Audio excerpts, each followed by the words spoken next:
Social media centre Sindh ते सांगी फराव जे माण्हुनि जो एहतजाज ॻोठाणनि तरफ़ां पुलिस जी ज़्यादतियुनि ख़िलाफ़ दाहों। रिपोर्ट कर रहियो आहे Ali Ghulam Khoso, media coordinator, team human rights Pakistan, ज़िला बदीन।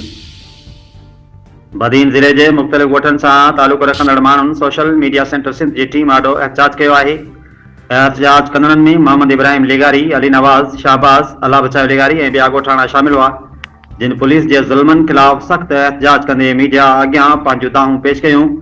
एहतजाज कंदड़नि इल्ज़ाम हयो आहे त ॾेई पुलिस स्टेशन सां लाॻापियल एहलकार, जिन में पीसी नज़र मोहम्मद जरवार, पीसी रामचंद, पीसी नियाज़ मोहम्मद जरवार शामिल आहिनि, बेगुनाह ॻोठाणनि खे हिरासत करे भतो वठण लाइ दबाउ विझनि था।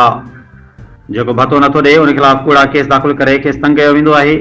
ॻोठाणनि ॿुधायो त अॻु में पंहिंजो लिखत वारियूं शिकायतूं SSP बदीन खे पेश करे चुका आहिनि, जिन जा सबूत भी मौजूद आहिनि, पर ताल उन्हनि ते का बि कार्रवाई न आहे थी सघी। उन्हनि जो चवणु हो त उन्हनि जो कारोबार बि न थियण ॾिनो पियो वञे, जेकरे संदन बच्चनि जो मुस्तक़बिल ख़तरे में आहे। हिन नाला इख़्तियारनि ख़ासि तौर ते DSP टंडो बागो, SSP Badin, DIG Hyderabad, IG Sindh ऐं इंसानी हक़नि जे इदारनि खे पुरज़ोर अपील कई आहे त उन्हनि बेगुनाह माण्हुनि खे इंसाफ़ फ़राहम कयो वञे ऐं कूड़नि केसनि खां तहफ़ुज़ ॾिनो वञे।